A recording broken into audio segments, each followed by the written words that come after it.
Hey, it's Thursday, March the 5th, and I wanted to show you how it's going. The goal for my garden is to collect perennials that are good for cutting, and in the meantime, just trying to find the right plant for the right place.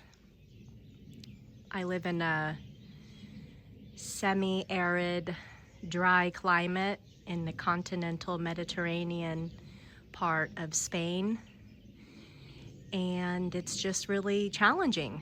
So if you're growing in similar conditions, you might find some inspiration. At the front of my garden, I have Bergenia, oxalis, which will bloom soon, and Mediterranean spurge.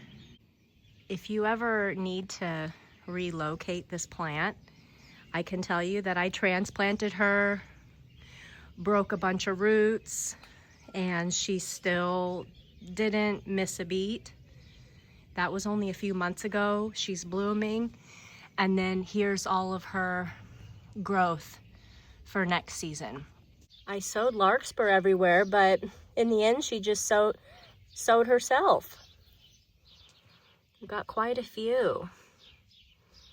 I'm just guessing it wasn't a cold stratification issue. It was just that maybe the seed that I had was old. Well, anyways, she likes this spot right here.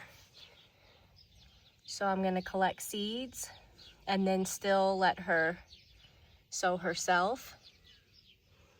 And yeah, I know that I don't ever have to worry about larkspur. Sweet William planted 2 falls ago, so she didn't, a couple of them bloomed in the first year, but it was just strange. I thought at least nothing or all of them. But anyways, this is the second spring she's gonna get, and her growth tells me that it's bound to have flowers. What's cool is that she makes stems that lay over. So the ones that were laying over were forming roots. And what I did was I cut them off and I planted them next to her to extend the patch. So knowing that makes me happy because that's one less thing I have to start from seed. Sweet William. Shasta daisies, oh my goodness. Her clump spreads and she roots along the sides. It's just so beautiful how she just blooms these beautiful daisies. And you can separate them and make a whole row. I cannot wait to see this. I got sweet peas there planted with her too. I don't know if you know about the Florist carnation or old-fashioned carnation. Perennial beast. And here's something interesting. I took a cutting and stuck it in the ground right next to her. And look, she rooted in the middle of winter. So all of these that I had rooting in the kitchen, in the warmth, it wasn't necessary because she just rooted right next to the mother plant. That's pretty cool. Mother plant, this is her 3rd year. So, yeah. Centara, perennial cornflower, perennial bachelor's button. I learned that I don't need to bare root them in the warmth. I could just remove them bare root and just stick them right outside. They'll be fine. This one was taken right outside, and then this one is a little bit, it seems leggy. Well, it doesn't seem that bad. But anyways, save space in the kitchen and just stick them right in the ground. Here's another perennial nearby, It's woodland sage, or wild clary sage.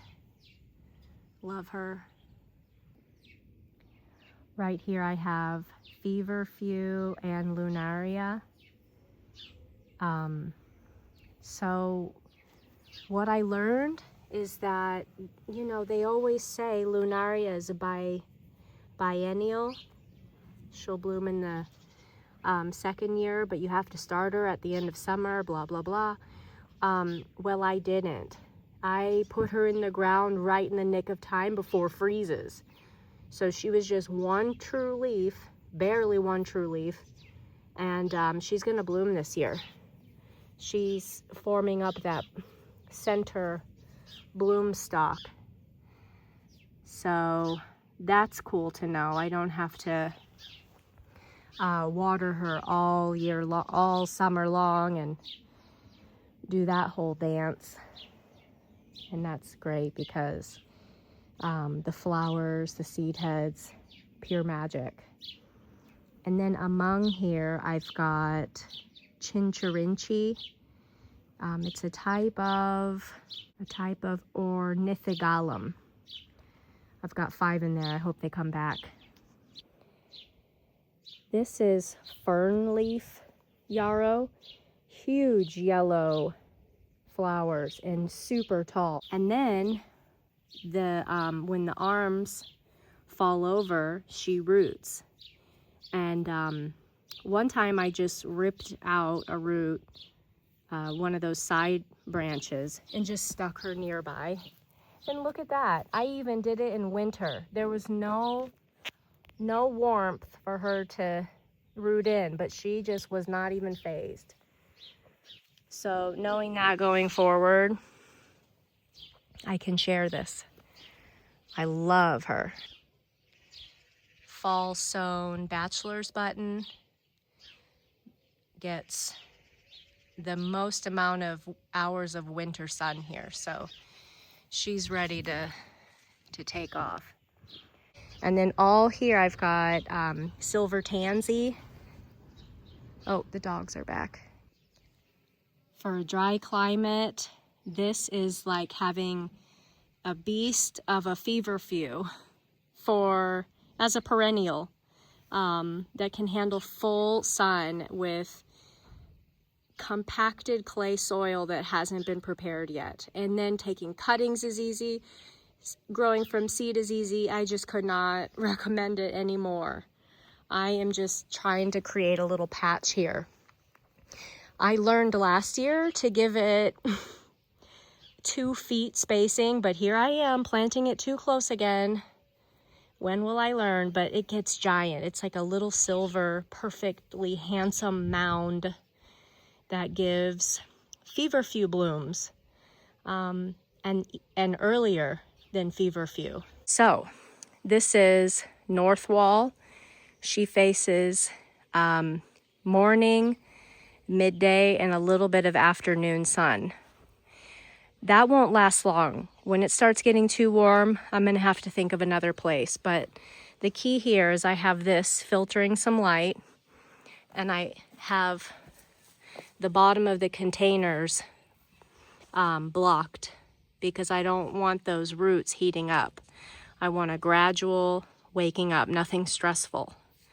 So I'll show you what I got going on inside.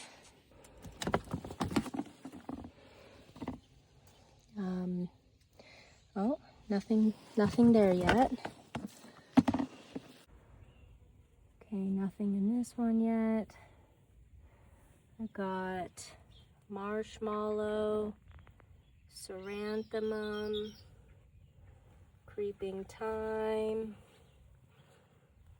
hyssop, wormwood, craspedia, coneflower.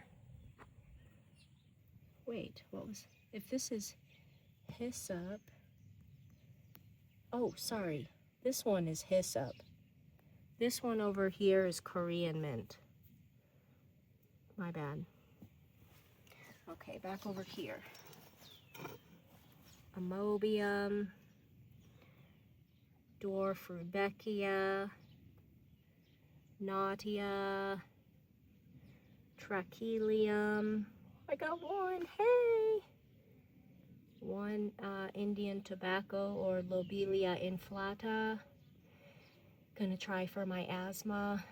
Hopefully I can eventually get this plant to reduce my spasms. Oh. Go on to the next. Look at this mint back here. Hey girl. Alright. Viola. Rue. Sweet William. Perennial campanula.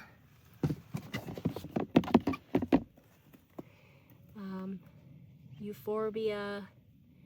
Snow on the mountain. Coreopsis. Pink snapdragons. What do you got here? Rudbeckia mix. Monarda.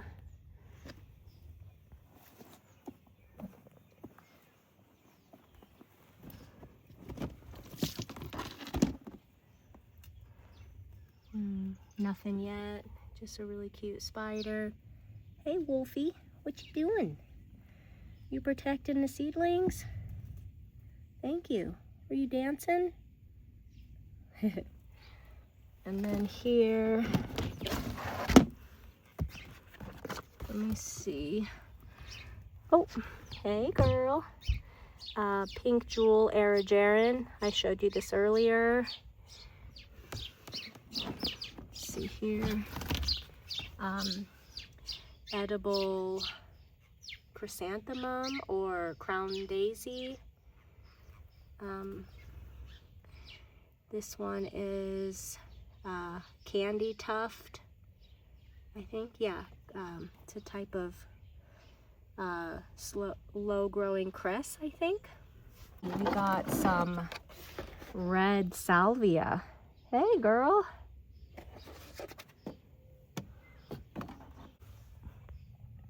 Yarrow, clary sage,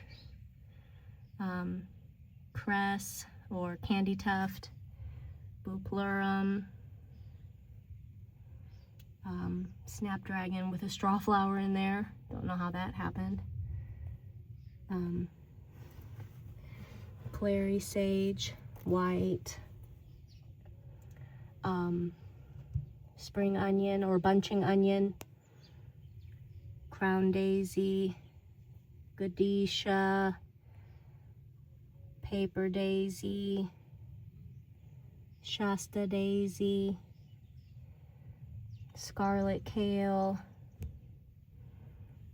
more paper daisy. I'm gonna share these, that's why I have. Straw flower, I pricked her out and she's over here in the shade of a tree.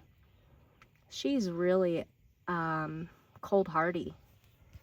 I used to be afraid. I always thought, no, straw flower is a warm flower because she goes all summer long.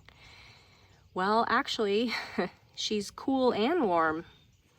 She's just a beast. I've got here a mix of some from the seed packet and some from seeds that I collected. And so it's just going to be a mix. Over here with full sun, they went from gooseneck to blow open immediately. I almost wonder if it's because the soil wasn't mulched very well, so their bulbs got warm quick. But anyways, they're really pretty. All of these came from the shade that I just showed you, all of her bulbs, and she was there for, I don't know, could be 10 years. So it was her first separation. I separated all the bulbs, planted them at the end of fall, and each bulb bloomed. Nothing stressful at all. So once she's done, this is going to be a patch of lemon balm. And I have to come get some of these handsome tips. That's a good moment to have an infusion when they're new and loaded with the essential oils. Oh my goodness. Maybe in the future AI will let us deliver aromas into our videos, because wow. What else? Okay, so over here in a fresh area, I want this pot to have a slow warming up. She has, there are 3 chamomile and some freesia. I couldn't help but overload this empty pot. I mean, it's just, I can't help it. But the original purpose is for Solomon seal. Okay, this is a forest loving, not a desert loving plant, but if I keep this pot protected, I think I'll be able to get some nice Solomon seal stems for some bouquets. We'll see.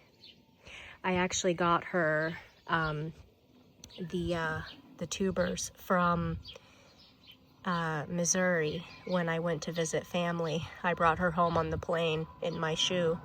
Oops.